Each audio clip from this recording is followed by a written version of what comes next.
se a gente continuar fazendo movimentos que a gente chama de manada, você só vai ter resultado igual aos outros, né? Você vai ter resultados igual à média.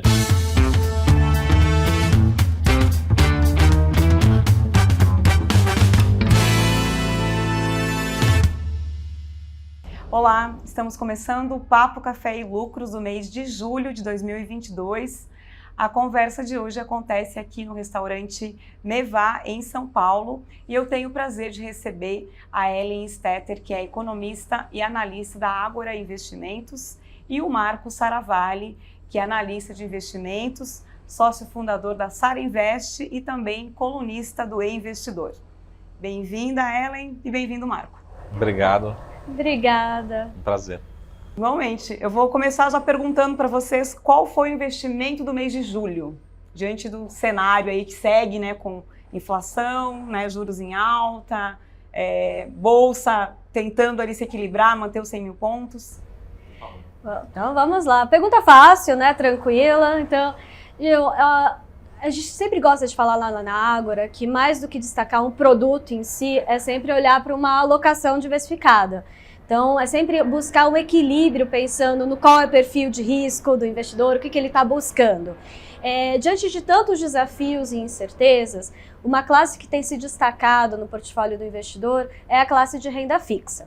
Então, daria para você abrir aí um novo leque dentro de renda fixa em alguns produtos específicos. Mas, de novo, não é aquela história, uma andorinha só não faz verão. Então, vai olhar renda fixa? Bacana. E tem que sempre olhar com caráter de proteção. Inflação já é um assunto extremamente batido, mas honestamente não tem como fugir desse assunto. Então, seja em julho, agosto, setembro, outubro, vamos continuar falando sobre inflação. Então, olhando um pouco para títulos, atrelados à inflação, continuou como destaque. Um outro ponto que nós temos observado, pensando em um produto, nome de produto específico, é a LIG, que é a letra imobiliária garantida. Mas, novamente, olha como portfólio, né? Na renda variável, mesmo com todas as oscilações, e como você disse, essa busca por um equilíbrio, né? Olha, vamos respirar um pouquinho, tem oportunidades também, mas é olhar ponto a ponto. Pô, acho que não tem como contrariar, né? Acho que o assunto de 2022, e também julho, junho, enfim, todos os meses de 2022, provavelmente, né, de 2023, vai ser inflação, inflação e inflação. A gente muda um pouco do tema de inflação e começa a se preocupar um pouco com recessão, né? E começa também um movimento de coordenado, talvez o Brasil, acho que a grande discussão é essa, né? O Brasil começou um pouco antes, o movimento de aumento de juros, que é algo que é a grande discussão, que foi a grande discussão de mês de julho nos Estados Unidos, e começa a ser a grande discussão na Europa, né? Quanto que a gente vai subir os juros, e aí a gente volta a lembrar, quando a gente fala de investimento, para quem faz investimento, a gente tem que se proteger da inflação, e a gente, talvez, nesse cenário, uma das poucas formas de se proteger da inflação é procurar um título que tenha, de certa forma, alguma proteção para a inflação. Então, o ambiente de renda variável, de títulos de risco, fica muito mais desafiador, né, nesse cenário. Não só ações, fundos imobiliários, criptomoedas, enfim, todos os ativos, o custo de capital fica mais alto e o investidor tem que realmente se proteger. Então, aqui no Brasil, como a gente começou antes esse movimento, a grande discussão agora para esse mês de agosto, já antecipando, né, é realmente se a gente vai ter novos aumentos, até que nível que a gente vai esses juros. E a grande, acho que surpresa negativa, vamos dizer assim, para os juros aqui no Brasil, é que o investidor descobriu que talvez a gente tenha que manter esses juros mais altos por um patamar maior. E aí, o investidor ele tem como realmente se proteger, de certa forma, pelo menos proteger o seu patrimônio. E aí procurar títulos realmente que tenham essa proteção, seja ele um pós-fixado, um pré-fixado, atrelado à inflação, a gente tem alternativas, né? Eu particularmente, Saravalli, sou super otimista com bolsa, vejo a bolsa super barata, super descontada, mas a gente tem motivos para isso também que a gente vai discutir mais. Então, realmente eu concordo que a gente consegue ver, até pelos dados da Ambima, que o investidor continua sacando todos os meses, reduzindo sua posição em fundos, né, atrelados à renda variável, ativos de risco, até multimercados, e alocando na renda fixa. Então, talvez o Brasil já esteja fazendo esse movimento, que talvez o mundo esteja somente começando. Então, de novo, acho que o resumo o investidor tem procurado alternativas que têm rentabilizado, né, conseguido trazer uma rentabilidade muito boa Pô, você está falando de 15%, às vezes 20% nos próximos 4, 5 anos, né? Por que o investidor vai querer correr risco se ele vai ter praticamente essa previsibilidade numa grande parte da carteira dele? Então, acho que o tom da vez, né, realmente a bola da vez, o mês de julho, provavelmente para o segundo semestre, né, para o restante do ano, vai continuar sendo renda fixa, mas na renda fixa também a gente pode discutir depois um equilíbrio, também não tem um produto só de renda fixa, tem vários, né, tem uma carteira de renda fixa também, né? Eu vou pegar como gancho que você falou, bolsa barata, que uma pergunta é exatamente, os analistas muitos têm batido nessa tecla. A bolsa está barata, tem muitas ações baratas, muitas oportunidades. E aí é entender, obviamente, se vocês concordam e onde estão, como olhar então para esse cenário e identificar que setores são os que vão dar esse retorno ali então no médio, no longo prazo. Para quem não quer sair ou então até, de repente, entrar, né, na renda variável, aproveitando a oportunidade. Bom, então eu vou ampliar e depois afunilamos aqui pensando em renda variável. O time de research lá da Ágora, ele tem uma cabeça muito positiva para a renda variável do ponto de vista de oportunidade, como nós comentamos. Isso não significa que é uma oportunidade genérica. Compro qualquer coisa, carrego que ok, tá alegria. Não, tem desafios, a questão da inflação é uma questão presente, a preocupação da derivação da inflação é o que está acontecendo para combater essa inflação? Eu elevo juros, ou tem impacto na atividade, como o Marco bem comentou. Então, eu começo a desenhar um cenário também desafiador prospectivamente. A gente já começa a olhar segundo semestre desse ano e 2023. Nesse contexto, eu tenho que procurar ativos mais defensivos. Então, pensando numa estratégia de renda variável, de novo, com um olhar mais de médio e longo prazo, olhar para empresas blue chip, e a parte também atrelada a dividendos, mais com foco em dividendos do que propriamente algo muito mais específico. Então, acho que seria mais esse o contexto macro. Então, olhamos sim renda variável como positivo, tem boas perspectivas, mas no momento, talvez adotar uma postura mais conservadora do ponto de vista de alocação de ativos em renda variável seja uma boa oportunidade. Então, olhar um pouco mais para as boas pagadoras de dividendos nesse sentido.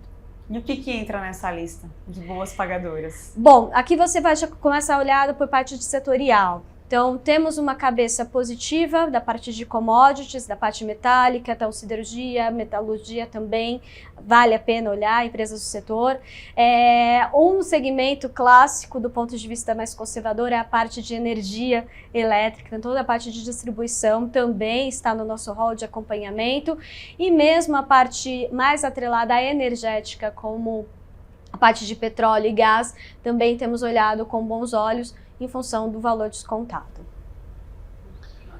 Bom, eu acho que um dos poucos consensos que a gente tem no mercado hoje de capitais é que a bolsa está barata, talvez no mundo todo.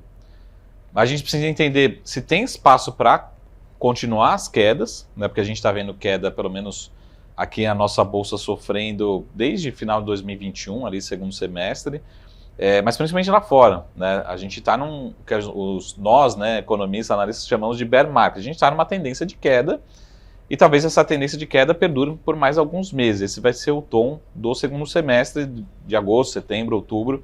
A gente vai continuar uma tendência de queda. A gente não tem trigger realmente para levar para um bull market no curto prazo.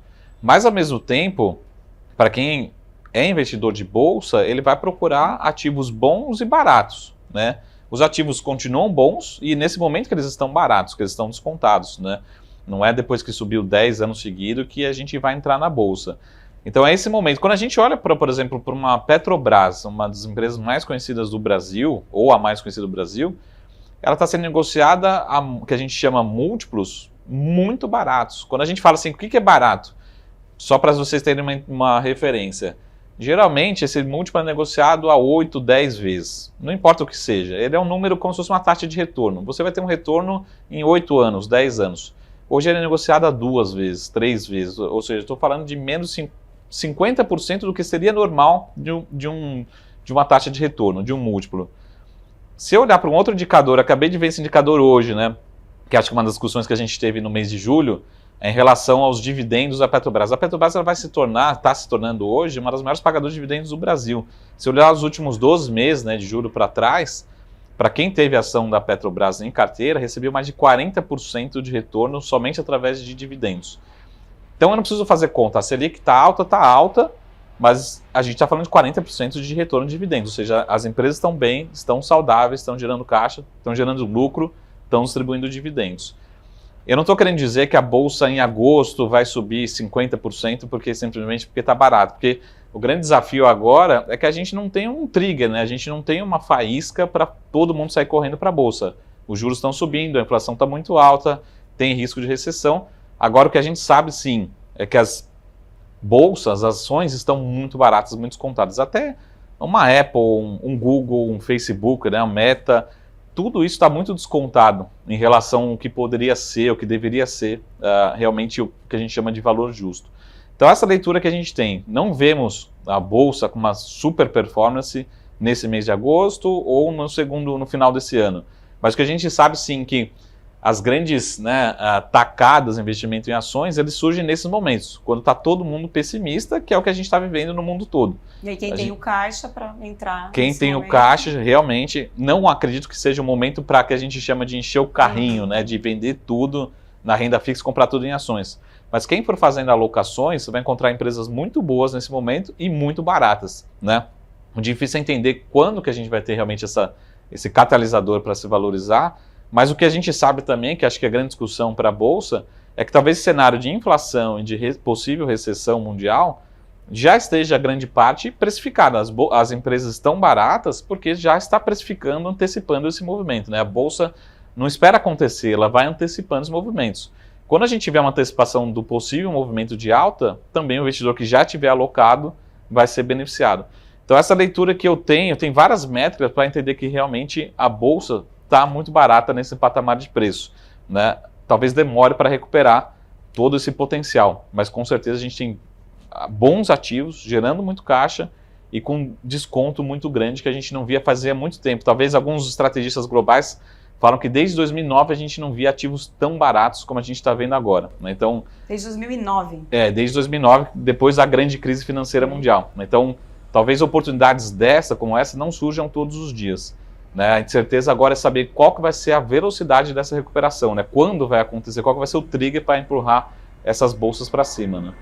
Eu acho que Petrobras sempre é um papel que mesmo a gente entende que, né, as pessoas têm curiosidade, elas querem saber, porque vivemos, né, nos últimos tempos toda uma questão ali de muda o presidente, muda o comando várias vezes, isso gerou muitos ruídos, né, uma certa instabilidade, mas pelo menos todas as pessoas que eu converso em relação ao papel é que ele se mantém como uma boa recomendação, né? Apesar, né, de ter todo esse histórico, né, de até uma possível intervenção, um risco de intervenção do governo, mas eu acho que ele se mantém mesmo, apesar, né, de todo esse cenário. Acho que a leitura que a gente tem, assim, que esse risco, né, de uma possível intervenção, se vai mudar o governo ou se não vai, ele já está inserido dentro do preço. Então o investidor já sabe, já é inerente, já faz parte do risco de comprar as ações da Petrobras. Então se eu comparar a Petrobras com outra ação lá fora, ela já está descontada tanto em relação ao histórico, mas principalmente em relação a seus pares. Então já está no preço.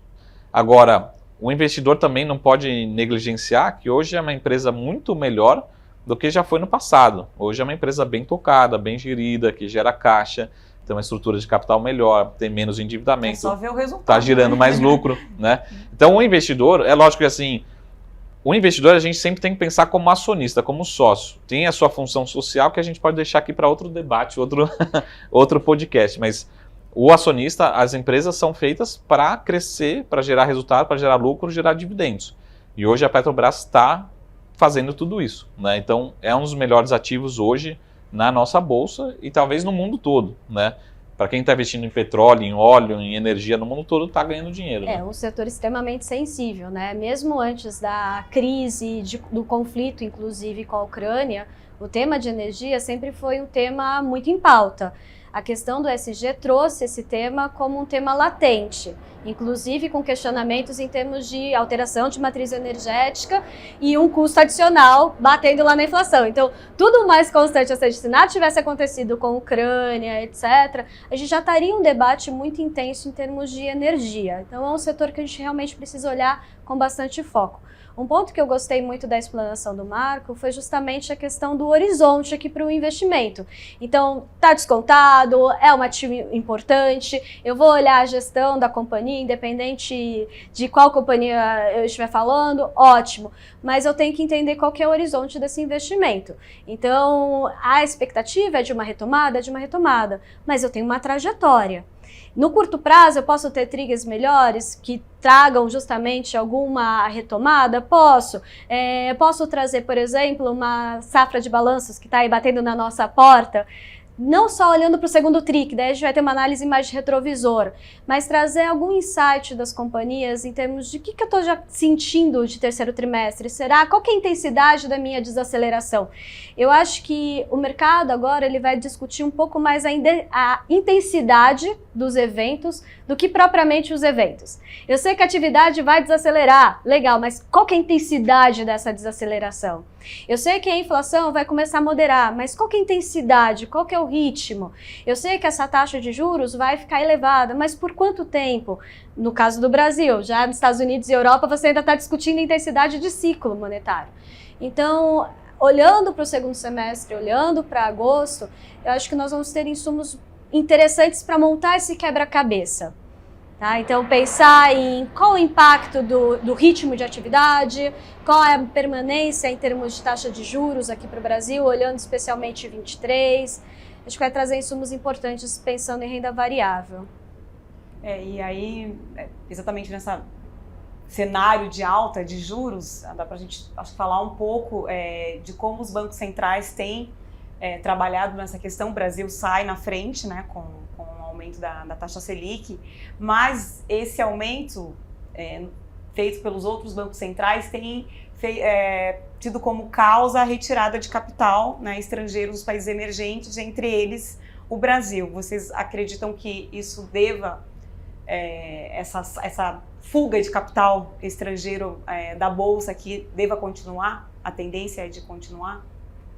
Bom, o movimento começou agora praticamente, né? Então você olhando para o Fed, para o Banco Central norte-americano ou para o Banco Central europeu, que foi agora em julho que resolveu aumentar a taxa e surpreendeu inclusive o mercado em termos de magnitude na elevação da taxa de juros, você pode ter de novo essas moedas como especialmente o dólar, tá? Mas o euro performando um pouco melhor do que outras moedas emergentes, justamente por essa atração do investidor voltar a títulos de renda fixa, a comprar títulos do Tesouro desses bancos centrais, esses títulos dos bancos centrais, como uma fonte de rentabilidade que antes não era enxergada, né? Há 2, 3 anos atrás nós falávamos de praticamente zero ou negativo. Então, você muda um pouco esse espectro, você pode ter ainda alguma continuidade nesse movimento, mas pensando, inclusive, um reflexo em dólar, no final, em câmbio aqui para nós, no final dessa história, esse movimento de capitais, a expectativa do mercado está em torno de 5, então, sem grandes oscilações. A não ser que você tenha realmente um vetor de risco sendo adicionado no cenário, e que, por definição, seria algo exótico do que está sendo mapeado hoje. Mas, a princípio, esse movimento de dólar um pouco mais forte, ele tende a continuar, mas sem grandes elevações adicionais do que nós estamos observando hoje no mercado. Não sei como que vocês estão lá, Marco, de cabeça. Eu sempre vou ser da ponta otimista, né? Então, eu sempre acho que a gente pode ter alguma surpresa positiva, né? Até recentemente a gente teve o IPCA 15, né, recente, e ao contrário do mundo, que ainda está tendo decepções com a inflação, aqui no Brasil, lógico que tivemos algumas decisões, alguns estímulos, né? Mas a gente pode ter também na contramão do mundo, talvez a nossa inflação já tenha batido um pico, né? A gente ainda vai ver algumas informações, mas talvez a gente tenha uma surpresa positiva na inflação. É o que a gente, pelo menos, vem vendo no Boletim Focus, que os economistas ainda estão revisando para baixo a nossa inflação. A gente não está tendo revisão para cima. Pelo menos paramos de piorar. Já pode ser já uma boa notícia, né? Pode ser uma boa notícia. Então, o que eu espero para 2023 é que talvez a gente tenha uma queda da Selic, que é algo que no mercado, em julho, o mercado resolveu falar que não vamos reduzir juros em 2023. Eu acho que a gente pode ter surpresa positiva. A Selic, infelizmente, na nossa opinião, não vai despencar, mas qualquer coisa que cair já ajuda o custo de capital. Então, caminhar para talvez 11, 10,5% já seria muito bom, cair uns 2, 3 pontos percentuais. E a nossa inflação vai ser mais baixa no ano que vem. Não vai despencar também, mas ela vai ser mais baixa. E aí, com isso, o que a gente espera? Que o Brasil, isso depois a gente pode deixar para outros debates, mas a gente vai continuar com uma das maiores taxas reais de juros do mundo. A gente vai continuar com uma taxa acima da inflação muito grande. Então, com isso, se a gente tiver um movimento de calmaria nos mercados, vai começar a entrar em recursos simplesmente para pegar essa taxa. Né? Você fala assim, pô, eu consigo pegar uma taxa na Europa? Na Europa ainda não cobra a inflação. Agora, né? Não Não cobra a inflação. Nos Estados Unidos também não cobra a inflação. No Japão não cobra a inflação. Eu vou para o Brasil? Não. Mas se me pagar 4, 5, tem título pagando 6, 7% acima da inflação. Pô, eu vou correr um pouquinho de risco no Brasil e pegar um pouquinho desses juros no Brasil. A gente vai continuar com uma taxa real de juros muito alta. Então, olhando para 2023, tudo mais constante, eu espero que o câmbio volte um pouco. Né? Que agora a gente está passando por realmente um movimento de estresse. Acho que ninguém esperava que a gente tivesse agora em julho, agosto, com esse câmbio. Se a gente tivesse há 3, 6 meses atrás, todo mundo estava falando em 4,50. Né? É um movimento muito mais global do que Brasil. Então talvez tudo mais constante, voltamos a ter entrada, né, de recursos aqui no Brasil e talvez volte olhando até simplesmente sem fazer conta, olhando para esse título que paga uma taxa muito alta, né? Sem falar de outras oportunidades, né, de investimento real, economia real. Acho que a gente pode voltar a atrair recursos. No curto prazo, não. Talvez o recado seja, até a gente viu em relação ao euro, né? O recado seja, na dúvida, eu vou fazer aplicação em dólar. Em dólar está dando quanto? Não importa, é o lugar mais seguro do mundo, continua sendo o lugar mais seguro do mundo, eu vou investir em dólar, né? Ou no dólar em si. Mas no médio prazo, eu acho que a gente pode ter uma taxa cambial, principalmente voltando parte desses recursos que estão saindo, né, que a gente está vendo nesse curto prazo. E agora colocando mais um ingrediente aí nessa receita de inflação e juros em alta, falar um pouquinho de eleições também. A gente está se aproximando, né? Já outubro está logo aí, né? E aí entender se vocês já têm sentido uma preocupação maior em relação, né, aos clientes, na hora de tomar alguma decisão, o quanto isso já fica ali colocado também como um fator de atenção. A questão política, a eleição, eu acho que tentando trazer para cenário econômico, a grande variável, mais uma vez, é fiscal. Então, no final do dia, a grande pergunta é candidato A, candidato B, candidato C, o que vai entregar em termos de política econômica e qual que vai ser o tamanho das contas públicas, né? É uma conta pública que vai adicionar risco na minha atividade, no meu cenário, como no meu risco país, ou não? Então, a questão, eu acho que ela está mais atrelada ao risco fiscal.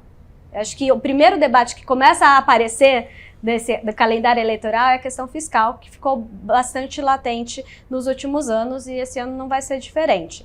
Então, aparece sim essa preocupação fiscal, do risco, das contas públicas. As contas públicas, a grosso modo, neste ano, estão surpreendendo positivamente, porque tivemos surpresas positivas do ponto de vista de atividade. Então, recorrentemente, a atividade econômica foi revisada para cima.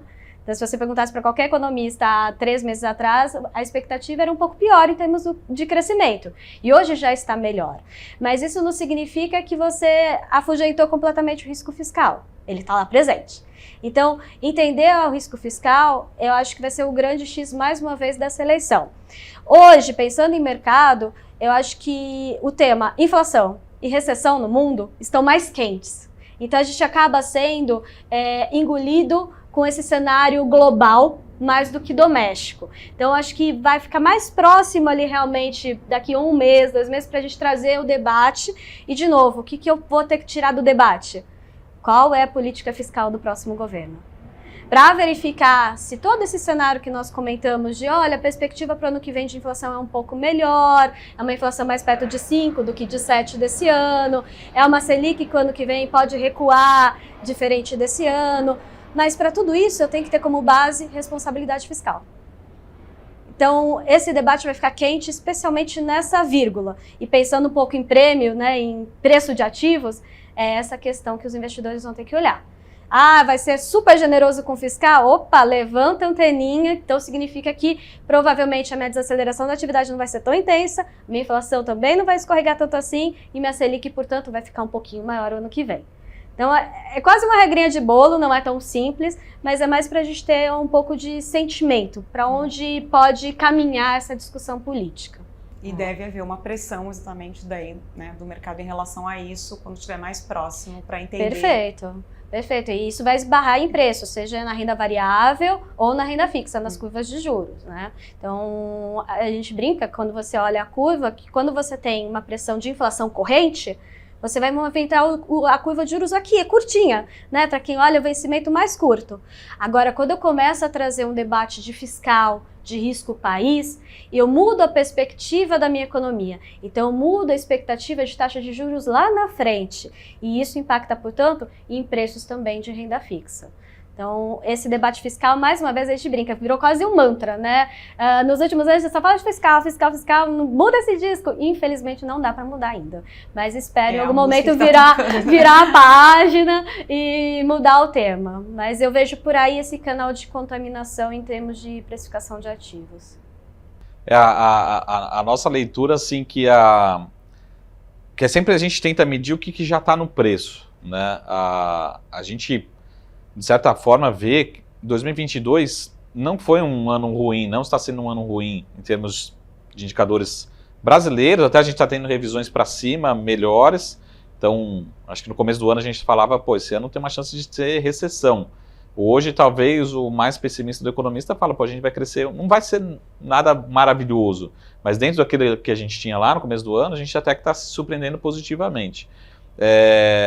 E também nessa parte fiscal, de novo, acho que a gente está olhando muito mais para o longo prazo, já colocando talvez um possível novo governo para frente, talvez, vamos ter que manter talvez a Selic um pouco mais alta por um tempo maior, né?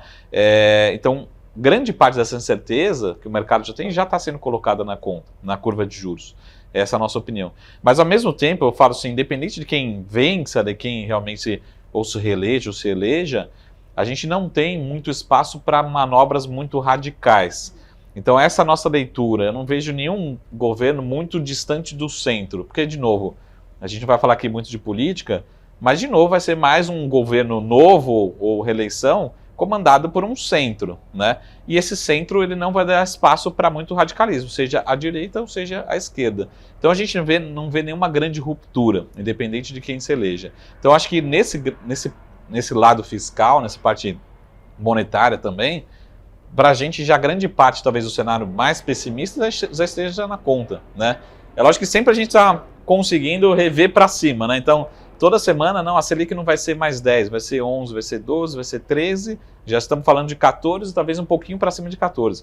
Mas acho difícil ir além disso. Olhando para a precificação dos ativos, os ativos, seja em renda fixa, seja em renda variável, a gente está precificando hoje, né, como se tivéssemos lá no período da Dilma. De novo, aqui sem falar de política, mas foram 2 anos muito ruins, de recessão econômica, de risco, né, percepção de risco muito elevada. Não acho que a gente está no mesmo cenário, independente de 2023, né? Então, de novo, isso é risco, mas isso é oportunidade. Para quem está olhando, se nós estivéssemos em 2015 olhando para 2016, muita gente ganhou muito dinheiro com renda variável e com renda fixa, né? A curva fechou muito forte em 2016, a bolsa explodiu e teve muito título que subiu mais do que a bolsa, né? Teve título que subiu 40%, título público, né? Título que é atrelado ali à inflação, enfim. Então teve muita gente que ganhou muito dinheiro, mas comprou um cenário de melhora de 2015 para 2016. Então será que não pode acontecer em 2023? Pelo menos em parte. Então se a gente estiver realmente precificando o pior, que eu acho que estão precificando agora, não acho que é o que vai acontecer. E aí é oportunidade, mas realmente o cenário de curto prazo é um cenário desafiador e muito pessimismo, né? A gente só vê notícia ruim, sim, né? Subindo preço, leite, tomate, enfim, tudo está subindo preço, inflação. Tem agora a preocupação também em relação à atividade, que acho que vai ser a grande preocupação, principalmente lá fora, né? Já começando a ver as startups, fintechs, aí todo mundo demitindo, né, colocando as pessoas na rua. O próximo Aqui passo... teve, né, muito também um movimento, né, nos últimos meses em relação a isso. A grande preocupação agora é a atividade. Então, a gente está realmente no pessimismo, está na rua. Mas se tiver uma onda, talvez um pouquinho de otimismo, talvez a gente tenha realmente uma recuperação desses títulos e de uma forma geral de todos os investimentos, né?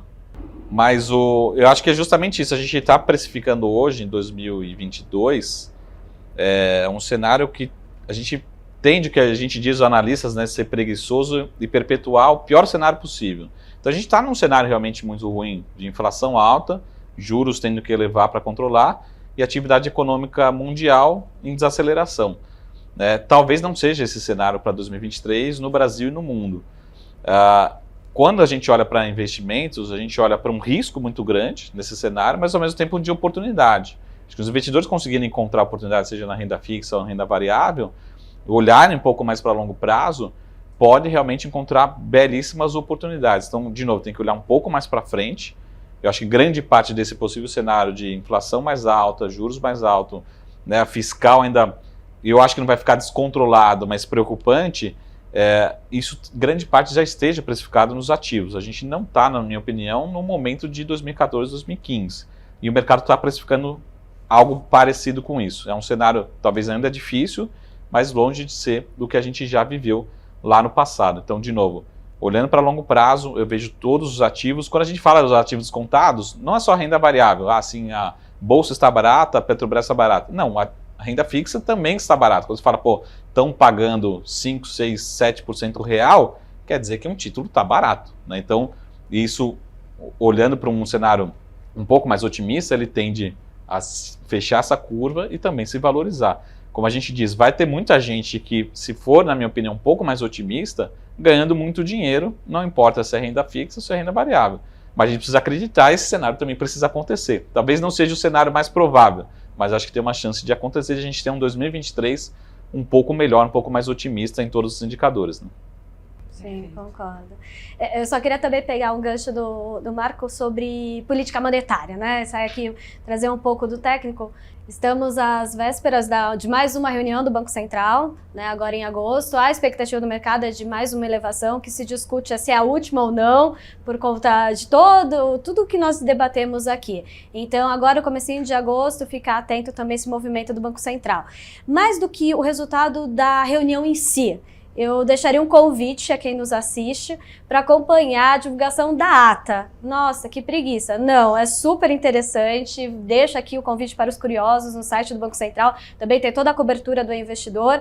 Dá uma olhada, lá tem todo o contexto de cenário. O que o banqueiro central está olhando para tomar aquela decisão? Né? Que cenário que ele está olhando lá fora? Quais são os riscos? O que ele entende que ele tem que colocar no cenário dele e dar uma pista para os próximos passos. Então, a ata é um documento muito importante para todo investidor, o comunicado do Banco Central, sem dúvida, mas a ata ele acaba mergulhando um pouquinho mais nesses assuntos de cenário, para justamente entender quais foram as variáveis que levaram o Banco Central a tomar tal decisão e quais variáveis levarão ele a tomar a próxima decisão, os próximos passos. Já antecipa. Já antecipa. Então, é um convite aqui, acho que vale a pena lembrar, estamos aí, portanto, às vésperas dessa próxima reunião.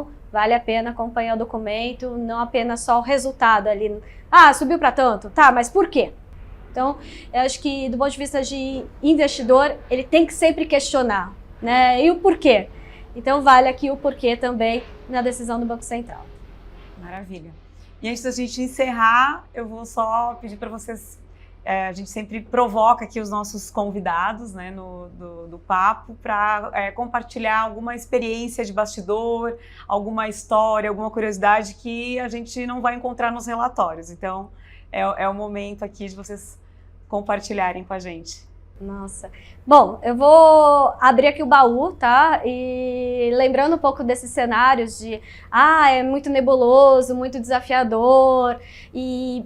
Quando você tem um noticiário muito pessimista, né? A sensação é que dá, o que vai acontecer? O mundo vai acabar.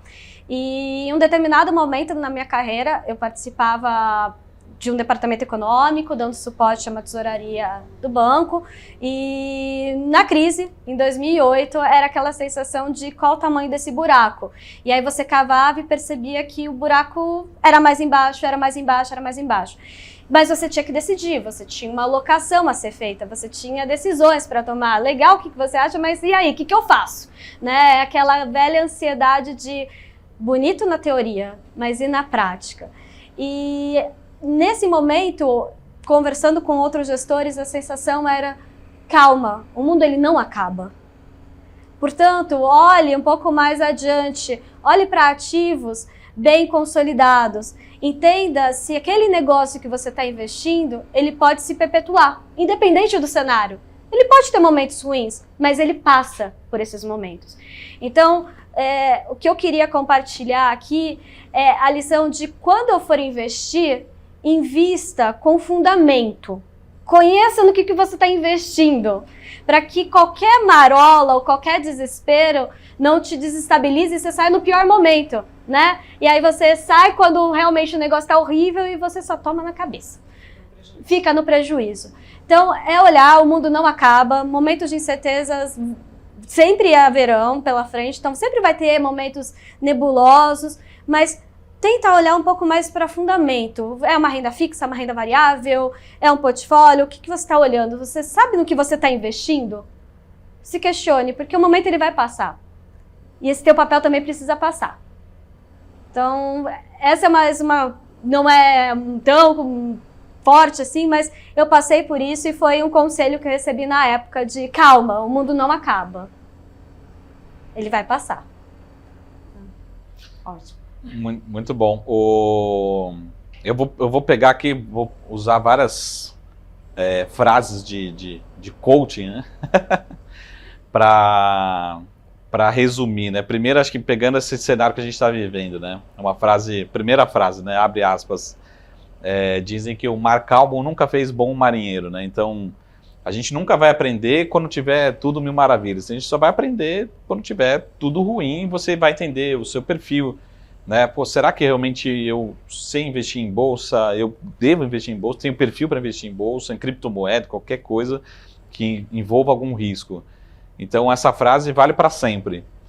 E é o momento que a gente está vivendo, né? Tem outra frase que diz, né? Compre realmente nesse momento, né? Então, a gente precisa, quando o pessimismo está na rua, é quando realmente os ativos estão baratos, estão descontados. E a gente tem uma série outra de variáveis. Para que eu estou resumindo todas essas frases? Porque eu já acompanhei nesses anos, né, de mercado, né, vou entregando a idade aqui um pouco, mas ele fala, dá para comprar ativos que tenham 200, 300, 500% de valorização? A gente já teve vários papéis. A própria Petrobras já fez alguns movimentos de duplicar, triplicar de tamanho, em termos de preço em bolsa, né? Mas quando que surge essa oportunidade? Quando os papéis realmente têm potencial de duplicar? Quando está o pior momento possível, né? Então a gente já acompanhou isso, e talvez nos piores momentos, tanto macroeconômicos como da própria companhia. Quando a própria Petrobras estava lá 3, 4, 5 reais, né? Era o pior momento da economia e talvez o pior momento da empresa. Ninguém queria comprar a Petrobras, está todo mundo falando mal da Petrobras.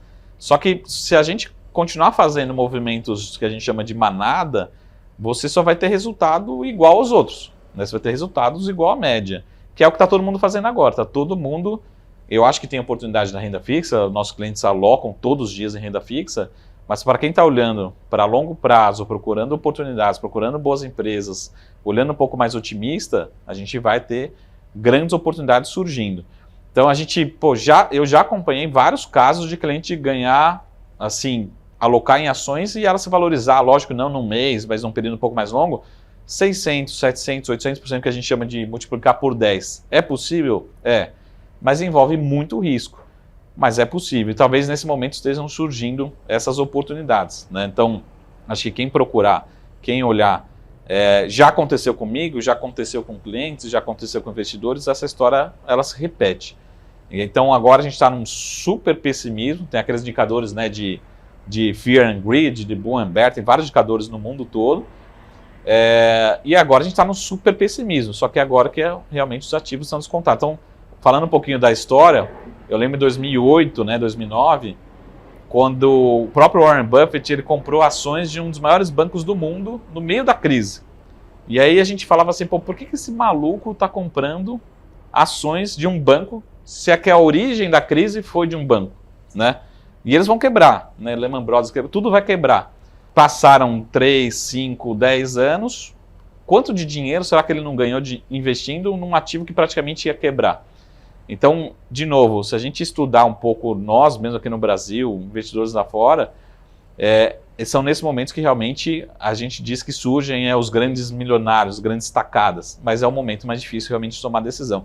Então cabe a gente estudar, conhecer nosso perfil, fazer as alocações e essa história vai se repetir, né? A gente sabe que os ciclos não são muito previsíveis, né? Pode durar 1 ano, pode durar 10 anos. O último ciclo que a gente teve, inclusive de bull market lá nos Estados Unidos, foi de 10, 12 anos de ciclo, né? Não esse último aqui recente. Então, se a gente entrar novamente num bull market, a gente pode ter realmente grandes valorizações. Talvez não aconteça no curtíssimo prazo, mas realmente os ativos estão descontados nesse momento. Então, esse é o recado que eu já vi na prática acontecer e esperamos que a história se repita, mais cedo ou mais tarde, né? Então, esse é o recado que eu queria passar aqui em relação a essa experiência comigo e também com clientes e acho que com uma história e vai acontecer de novo. Né? Sim. E aí aquela velha história. Primeira coisa, entender qual que é o seu perfil, né? Entender qual que é o seu apetite aí também de risco, e aí estudar, entender, ou então contratar quem entende, né, do assunto para ajudar e a gente, seguir como a trajetória. Né? A primeira frase que eu disse, a gente tem que mar calmo nunca fez bom marinheiro. Então a gente aprende o nosso perfil de risco só nas quedas, né? Claro. Quando está subindo, todo mundo acha que é super propenso a risco, né? Então tomem cuidado com isso e aprendam. Né? Aprendam. Acho que é lógico que a gente sempre tem pessoas, amigos que perdem dinheiro, que às vezes afeta até o psicológico, mas o lado bom de uma crise, de uma volatilidade dessa é o próprio educacional. A gente se conhece mais, né, em momentos como esse. Né? Sem dúvida. Bom, agradeço muito a participação de vocês. Espero revê-los em breve. Muito obrigada. Obrigada. Obrigada a você também pela companhia, pela audiência. Nos vemos no fechamento de agosto. Um abraço e até lá.